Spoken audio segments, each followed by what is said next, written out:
नमस्कार, मनी गुरु की इस खास पेशकश में आप सभी का स्वागत है। मैं हूं स्वाति रायना।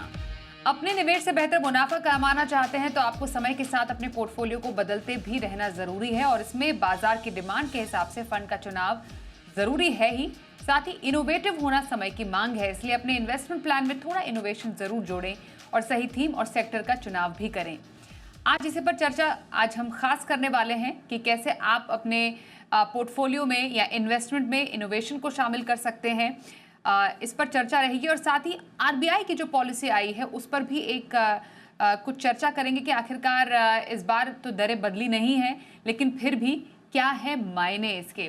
हमारे साथ खास एक्सपर्ट शामिल हो चुके हैं शो में, उनका स्वागत करते हैं। क्रेडेंस वेल्थ के सीईओ कीर्तन शाह हमारे साथ हैं और समझने की कोशिश करते हैं कि आखिरकार क्या समझे। और साथ ही हमारे साथ एक और खास एक्सपर्ट शो में शामिल हो चुके हैं, एसबीआई म्यूचुअल फंड के DMD and joint CEO DP Singh. दोनों एक्सपर्ट्स का बहुत स्वागत करते हैं। सबसे पहले समझना जरूरी है कि आरबीआई पॉलिसी को किस तरीके से हम ले। डीपी सर, एक थोड़ा आपका इनिशियल व्यू अगर हम समझना चाहें इसमें कि एक तो नौवीं बार लगातार नहीं चेंज किया गया है जो दरें हैं उसको, लेकिन कैसे समझे जो गवर्नर की जो कमेंट्री रही है और जो हम अनुमान लगा रहे हैं कि हाँ मे बी एंड ईयर में या कुछ दरों में बदलाव होगा, कैसे समझे इसको? सबसे पहले तो हमें यही समझना जरूरी है कि हमारा जो रेगुलेटर है हिंदुस्तान में, Reserve Bank of India, I think they are one of the most reliable, most credible regulators. और वो जो बात उन्होंने की है, उन्होंने यही हेडलाइन बताने की कोशिश की है कि इन्फ्लेशन के ऊपर उनका ज़्यादा ध्यान है। चाहे इन्फ्लेशन थोड़ी कम हुई है, परंतु वैसे सस्टेनेबल है या नहीं है ये समय बताएगा। और उन्होंने बिल्कुल वैसे ही जैसे एक्सपेक्टेड था कि दरों में कोई चेंज नहीं किया है। तो क्योंकि ग्रोथ तो हमारी ठीक चल रही है, बट जो इन्फ्लेशन अभी थोड़ी सी शॉर्ट पीरियड के लिए कम हुई है, but it's not absolutely clear कि it will continue to be like this. अगर ये होती है तो आने वाले टाइम में शायद कुछ दरों में कटौती हो सकती है। और दूसरा, इंटरनेशनल भी जैसे है कि अभी यूएस में भी अभी है कि दरों की कटौती की कोई बात ज़्यादा नहीं है, पर आने वाले टाइम में 3 या 4 कटौतियाँ हो सकती हैं, तो उसके साथ भी लिंकेज करना जरूरी रहता है। तो this is on the expected line, this is business as usual. और ये policy is a non event kind of thing, इसमें कोई भी फर्क नहीं पड़ा और ऐसा ही एक्सपेक्टेड था। बिल्कुल बिल्कुल अनुमान के मुताबिक ही इस बार की पॉलिसी भी रही है। इम्पॉर्टेंट है जो कमेंट्री है वो क्या है। अकोमोडेटिव रुख को बहाल करने की बात यहाँ पर की गई, तो थोड़ा सा समझने की ज़रूरत है कि बेसिकली क्या कहने की कोशिश यहाँ पर की जा रही है। पर फाइनली जो रेट कट है कब होने की संभावना है कीर्तन? क्योंकि काफ़ी एक्सपर्ट जो हैं, इनफैक्ट जैसे डीपी सर ने भी बोला, हम देख सकते हैं जैसे जब US will take a plunge तो तब शायद भारत भी सोचेगा कि हाँ हम ले सकते हैं रेट कट में कटौती। क्या व्यू बन रहा है?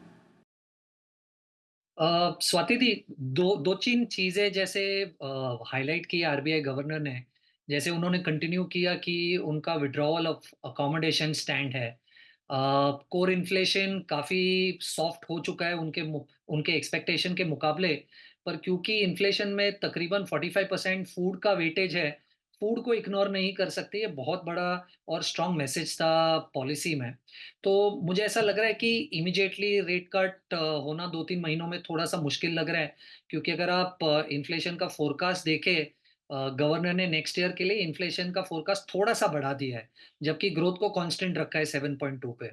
और ऐसे भी जैसे डीपी सर भी हाइलाइट कर रहे थे, यूएस में जो रेट कट एक्सपेक्टेड है वो सितंबर एंड में है।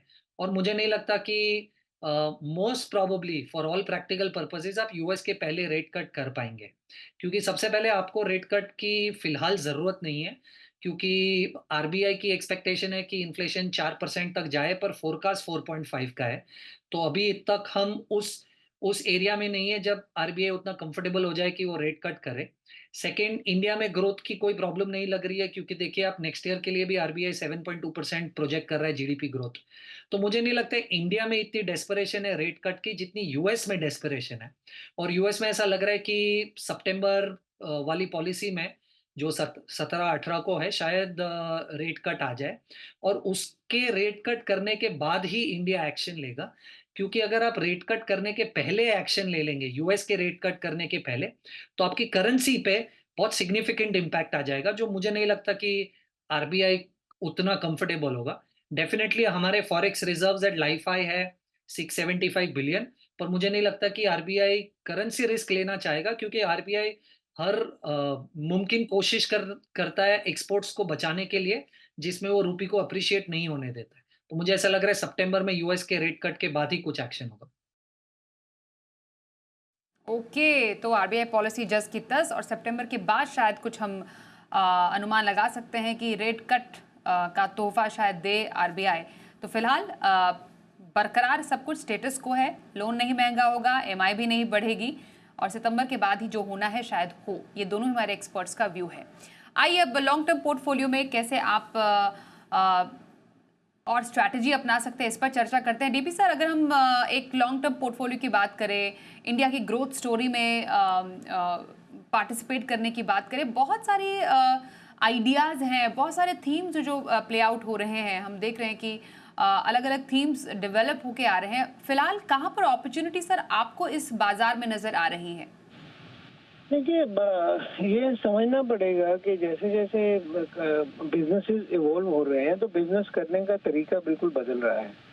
आज से 20 साल पहले अगर हम देखें बिजनेस किस तरह से होता था और आज किस तरह से बिजनेसेस होते हैं, तो उसमें बहुत ज़्यादा अंतर आ गया है और आज की डेट में चेंजेस भी बहुत ज़्यादा फास्ट हो जाती हैं। ये जो आपने बात की थीम्स की, जैसे ही हमारी मार्केट कैपिटलाइजेशन बढ़ती है और नंबर ऑफ कंपनीज बढ़ती हैं, तो एक जो रिटेल इन्वेस्टर है उसको थीम में लाना आसान हो जाता है, क्योंकि एक थीमेटिक फंड में आप एक बड़ा पोर्टफोलियो क्रिएट कर सकते हैं। मैं एक उदाहरण के तौर पे अगर मैं बात करूं, तो जब पावर सेक्टर की बात हुई, because we are power deficient country and lot of emphasis is being given के पावर को कैसे सस्ता किया जाए, एनर्जी को कैसे सस्ता किया जाए, रिन्यूएबल एनर्जी कैसे लेके आया जाए, तो उसमें बहुत ज़्यादा इनोवेशन हुई। और वहाँ पे एक देखा जब हमने पूरे इसमें, तो एक करीब 40 से 50 लाख करोड़ के यूनिवर्स वाली कंपनीज अवेलेबल हैं जो इस सेक्टर में लगी हुई हैं, तो वो एक थीम बड़ा बन जाता है कि 150-200 कंपनीज हैं, उसमें से आप एक बढ़िया पोर्टफोलियो क्रिएट कर सकते हो।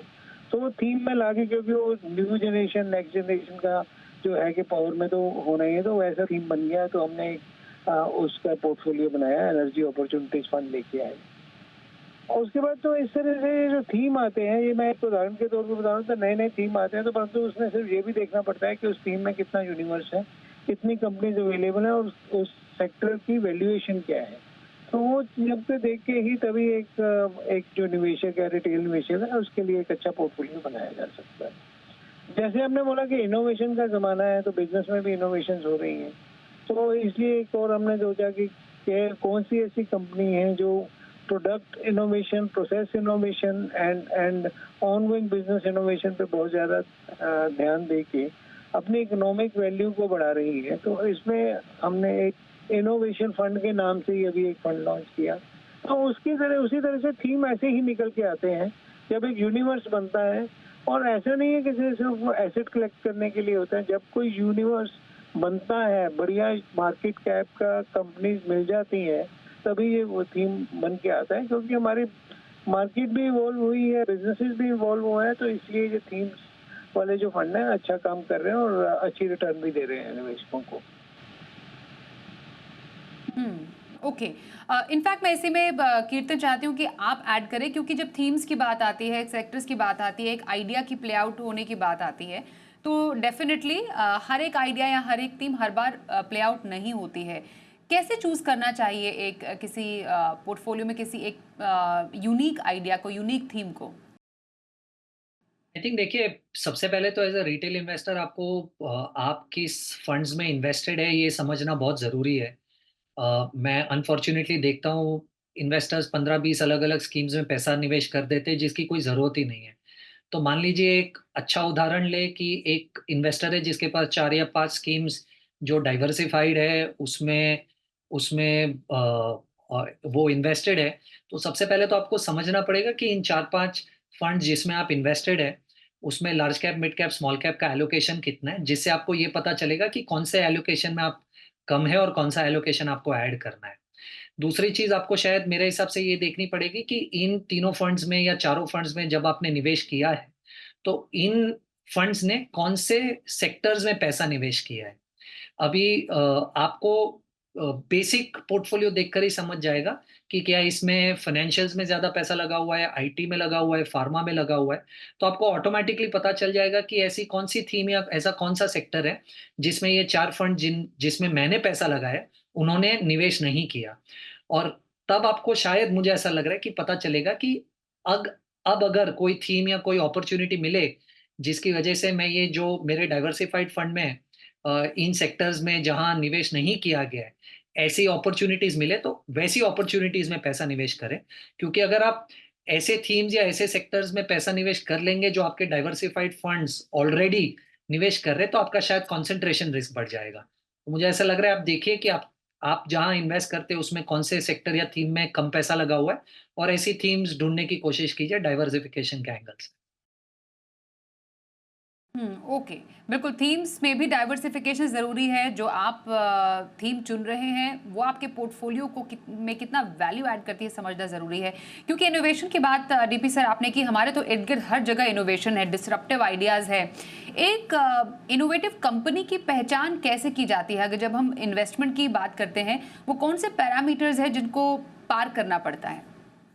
दो तरह की पैरामीटर्स हैं। एक तो ऑलरेडी एग्जिस्टिंग बड़ी कंपनीज हैं जिनमें इनोवेशन के ऊपर बहुत ध्यान दिया जाता है, R&D पे बहुत खर्चा किया जाता है।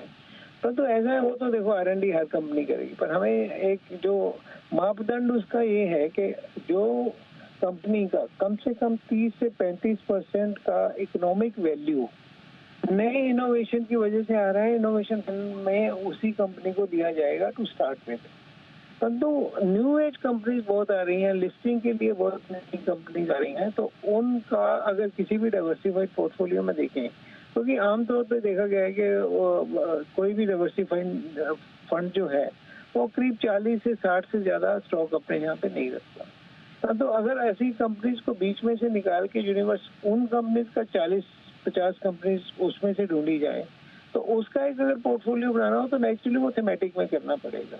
परंतु आज की डेट में मापदंड के हिसाब से, नई कंपनीज के हिसाब से अगर हम देखें तो जो पुरानी कंपनियां उसका 30 से 35% इकोनॉमिक वैल्यू आना चाहिए, और जो नई कंपनीज है उनका 60 से 70% जो इकोनॉमिक वैल्यू है एक new way of doing business, new product, new innovation से आना चाहिए। और ये देखना बहुत जरूरी है कि how that company is proactive and how much that company is spending on the research and development in the respective area, और वो कौन सी ऐसी नई चीजें जो जैसे आपने बोला डिसरप्टिव, तो डिसरप्टिव बहुत चीजें हो रही हैं, परंतु अनफॉर्चुनेटली आज की डेट में वो लिस्टेड स्पेस में कम है, अनलिस्टेड में ज्यादा है।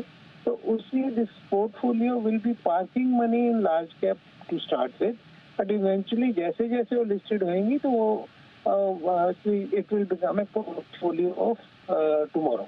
That's the kind of thought process we have. Okay. तो कीर्तन, जैसे डीपी सर भी कह रहे हैं कि हम डिसरप्टिव टेक्नोलॉजीज हो गया, इनोवेशन है, वहाँ पर फोकस कर रहे हैं। कुछ ऐसे एरियाज भी हम भारत में हम देख रहे हैं कि वहाँ पर जो अननोन या फिर अनचार्टर्ड जो टेरिटरी थी, वहाँ पर भी जाकर अब ये एक्सपेरिमेंट किया जा रहा है या उसको एक्सप्लोर किया जा रहा है। आपको कुछ और मौके ऐसे नजर आ रहे हैं गोइंग फॉरवर्ड? आई थिंक बहुत सारी ऐसी थीम्स है जो डिसरप्टिव है, जो आइडेंटिफाई हो चुकी है और बहुत सारे लोग ऑलरेडी इन सेक्टर्स में निवेश कर रहे हैं। जैसे आप देखिए पिछले कुछ टाइम से ईवी से रिलेटेड थीम, पावर से रिलेटेड थीम, जैसे डीपी सर ने भी कहा, एआई एमएल से रिलेटेड थीम्स, बहुत सारी ऐसी थीम्स हैं, सोलर से रिलेटेड यानी रिन्यूएबल एनर्जी से रिलेटेड। तो मुझे ऐसा लग रहा है ये सब थीम्स काफ़ी पॉपुलर हो रही है क्योंकि वर्ल्ड और डायनामिक्स बहुत तेज़ी से चेंज हो रहा है। और अगर आप सही तरीके से इन थीम्स को आइडेंटिफाई कर पाए और इन थीम्स में सही कंपनियों को बहुत नेसेंट स्टेज पे या अच्छे वैल्यूएशंस पे पकड़ पाए, तो इन थीम्स में रिस्क एडजस्टेड रिटर्न बनाना काफ़ी एक्सपोनेंशियल हो सकता है और अपॉर्चुनिटी भी काफ़ी बड़ी है। पर समझने की ये भी ज़रूरत है कि ये जो थीम्स हम सिलेक्ट करने की कोशिश कर रहे हैं उसमें शायद उतनी एस्टेब्लिश्ड कंपनीज़ ना हो, उतनी बड़ी मार्केट कैप वाली कंपनीज़ ना हो। तो आप जिस भी थीम में या जिस भी डायरेक्शन में जाएँ, आपको ये जानना ज़रूरी है कि ये थीम्स अगर आपके हिसाब से प्ले आउट होती है तो बड़ा पैसा बन सकता है, पर आपके हिसाब से प्ले आउट नहीं होती है, तो उसमें उतना रिस्क भी है। इसलिए जब आप ये इनोवेशन थीम में निवेश करें, तो आप एक सेक्टर में नहीं, बहुत सारे सेक्टर्स में करें। तो अगर एक आधा आइडिया या एक आधा सेक्टर आपके फेवर में ना जाए, तो एटलीस्ट डाइवर्सिफिकेशन तो होगा। एसबीआई म्यूचुअल फंड के DMD joint CEO DP Singh हमारे साथ हैं। क्रेडेंस वेल्थ के सीईओ कीर्तन शाह से हमारी खास चर्चा चल रही है। DP sir, being India's largest mutual fund house, आप जब एक इनोवेटिव थीम की बात करते हैं तो प्लीज़ हमारे दर्शकों को बताइए, जो निवेशक इंटरेस्टेड हैं या काफ़ी उत्सुक हो रहे हैं समझना, क्या पोर्टफोलियो के लिए क्या एक फ़ायदा या लाभ लेकर आ सकती है ऐसी कोई थीम?